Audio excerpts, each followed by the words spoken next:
اندر نہ کوئی حرف بڑھایا جا سکتا ہے اور نہ قرآن سے کوئی حرف گھٹایا جا سکتا ہے۔ یہ سمجھنا ہر مسلمان کے اوپر ضروری ہے۔ یہ قرآن پاک کا پہلا حق ہے، اور یہی قرآن پاک کی شان ہے۔ جو پہلی کتابیں اللہ تعالیٰ نے نازل فرمائی وہ لوگوں کے ذمہ کر دی کہ خود سنبھالو، مگر لوگوں نے ان کو جو ہے ان میں بہت ساری گڑبڑ کر دی۔ وہ کتابیں آگے پیچھے ہو گئی، بہت سارا اس میں سے نکال دیا گیا، بہت سارا اس میں ڈال دیا گیا۔ مگر قرآن اللہ نے نازل فرمایا اس کی حفاظت تمہارے ذمہ نہیں، اس کی حفاظت میں خود کروں گا۔ فرمایا اِنَّا نَحْنُ نَزَّلْنَا الذِّكْرَ، ہم نے ذکر نازل کیا ہے، وَإِنَّا لَهُ لَحَافِظُونَ، اور ہم ہی اس کی حفاظت کرتے ہیں۔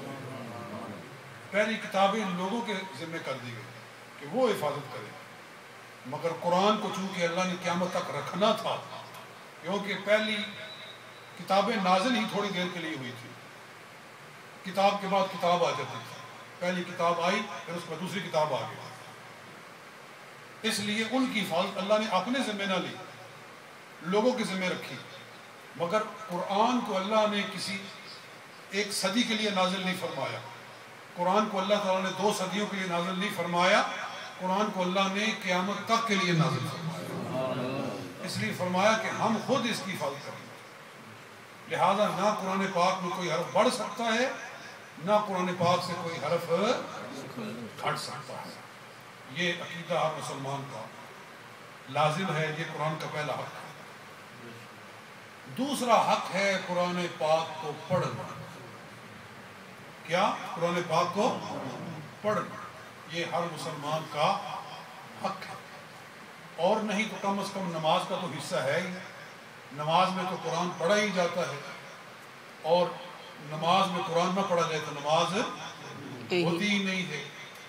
تو قرآن پاک نماز میں تو ویسے ہی فرض ہے پڑھنا، اور نماز کے علاوہ بھی قرآن پاک کو جتنا اللہ تعالیٰ موقع عطا کرے، جتنا آپ کو موقع ملے، قرآن پاک کو پڑھنا چاہیے، قرآن پاک کو پڑھنا چاہیے، اور اللہ تعالیٰ توفیق دے تو روزانہ قرآن پاک پڑھیں۔ آمین۔ کیا کریں؟ روزانہ قرآن پاک کو پڑھیں۔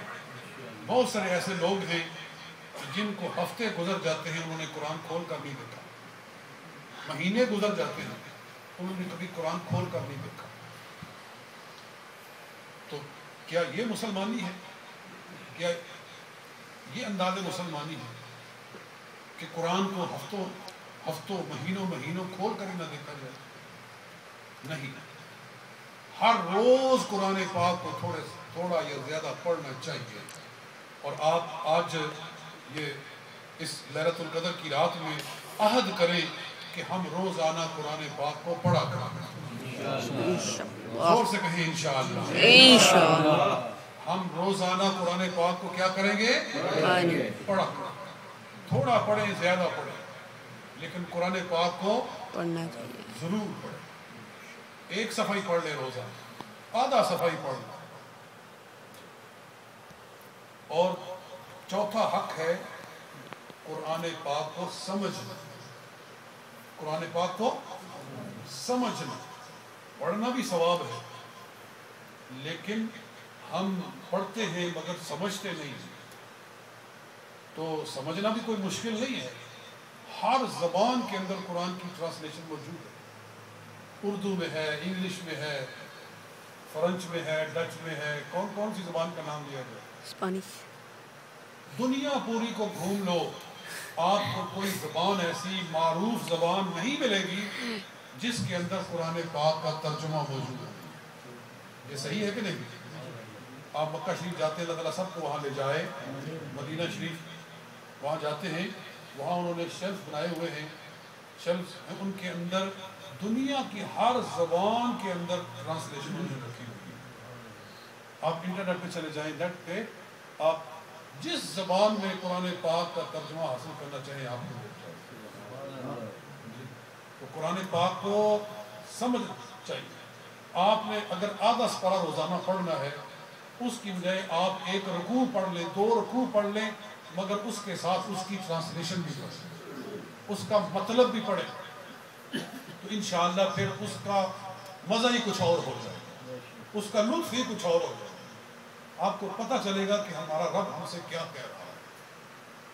وہ رمضان میں ایک بات ہوئی تھی کہ ہماری بچیاں سروں پہ پردہ نہیں کرتی، سر پہ کپڑا نہیں لیتی، اس لیے انہوں نے قرآن پاک کو مطلب کے ساتھ سمجھا نہیں۔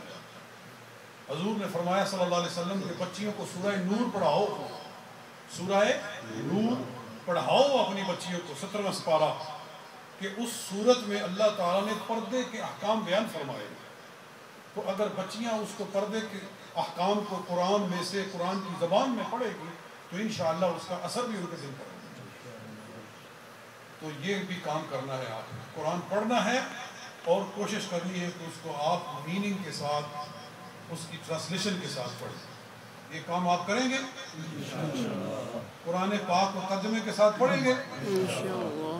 جی، یہ آپ کام کریں گے تو انشاءاللہ ہماری زندگیوں کے اندر ایک نور آ جائے گا۔ میں بات کو لمبا نہیں کرتا، ایک کتاب ہے میں نے دیکھی تھی، یہ چارلٹن لائبریری کے اندر پڑھی ہوئی تھی، میں اس کو اٹھا کر لے آیا کہ ہم مسلمان کیوں ہوئے، کتاب کا نام ہے ہم مسلمان کیوں ہوئے۔ تو دنیا کے 90 بڑے معروف قسم کے نیو مسلمز جنہوں نے کلمہ پڑھا اور وہ چینج ہو گئے، انہوں نے اسلام کو ایکسیپٹ کیا، انہوں نے دنیا کے 90 بڑے بڑے لوگوں کا ذکر کیا ہے۔ ویسے تو لاکھوں مسلمان ہو رہے ہیں، مگر کچھ ایسے لوگ کہ جنہوں نے دین قبول کرنے کے بعد آگے دین کی تبلیغ کی اور انہوں نے معاشرے کو بدل کے رکھ دیا، آگے جن کی وجہ سے سینکڑوں ہزاروں لوگ اسلام لائے، ان کا انہوں نے ذکر کیا ہے۔ کچھ ہندو، کچھ سکھ اور زیادہ طور پر عیسائی۔ اس کتاب کو میں نے پڑھا ہے ساری کو اول سے آخر تک، زیادہ جو لوگ دین میں آئے ہیں تو وہ عیسائیوں میں سے آئے ہیں، یہود بھی کچھ آئے ہیں، اور میں نے اس کو پڑھا ہے تو زیادہ طور جن لوگوں نے کلمہ پڑھا پھر انہوں نے اپنے تاثرات بیان کیے کہ ہم کیوں مسلمان ہوئے، انہوں نے وجہ بیان کی کہ ہمیں کس چیز نے متاثر کیا اور ہم نے دین کو قبول کیوں کیا۔ تو اکثر و بیشتر یہ ہے کہ انہوں نے قرآن پاک کو ترجمے کے ساتھ پڑھا، قرآن پاک کو سمجھ کے پڑھا تو ان کی کایا پلٹ گئی اور ان کے دل کے سارے داغ دھل گئے اور قرآن پاک کے نور سے ان کا سینہ روشن ہو گیا۔ لیکن یہ تب ہوا کہ انہوں نے قرآن پاک کو سمجھ کے پڑھا۔ سب سے زیادہ جو اثر کرنے والی کتاب ہے دنیا کے اندر وہ قرآن پاک ہے۔ کوئی کتاب اتنا اثر نہیں کر سکتی جتنا کہ قرآن اثر کر سکتا ہے، ایسی تاثیر اللہ تعالیٰ نے اس کے اندر رکھی ہوئی۔ تو بہرحال یہ 4 باتیں ہیں۔ سب سے پہلے قرآن پاک پر ایمان رکھنا، دوسرا قرآن پاک کو پڑھنا، یہ میں نے کیا بیان کیا، پہلا قرآن پاک پر ایمان لانا، دوسرا قرآن پاک کو پڑھنا، تیسرا اس کو سمجھنا، اور چوتھا اس پر عمل کرنا۔ سمجھنا اور پھر اس پر عمل کرنا، یہ چوتھا کام ہے کہ جو قرآن کہہ رہا ہے اس کو مان لینا، اس کو جو ہے مطلب ہے کہ اپنی پریکٹس میں لے آنا، یہ چوتھا اس کا حق ہے۔ اللہ کہہ رہا ہے نماز پڑھو، قرآن میں اللہ تعالیٰ نے کتنی بار فرمایا نماز پڑھو نماز پڑھو نماز پڑھو۔ کوئی کہتے ہیں علماء کرام کہ 80 سے زیادہ مرتبہ فرمایا ہے نماز پڑھو نماز پڑھو۔ تو پھر ہمارا حق ہے کہ ہم نماز پڑھیں۔ قرآن کہہ رہا ہے عورتوں کو کہ سر پہ پردہ کرو، تو پردہ کرنا چاہیے۔ اللہ تعالیٰ فرما رہا ہے کہ رزق حلال کھاؤ تو رزق حلال کھانا چاہیے، حرام سے بچنا چاہیے، جھوٹ سے بچنا چاہیے۔ یہ قرآن جب کہہ رہا ہے تو ہمیں اس پر عمل کرنا ہے۔ میں حفصہ سے کہتا ہوں کہ وہ تھوڑی دیر میں آ کر یہ جو میں نے قرآن پاک کی 4 باتیں کہی ہیں ان کو تھوڑے سے وقت میں بچوں کے لیے بیان کریں۔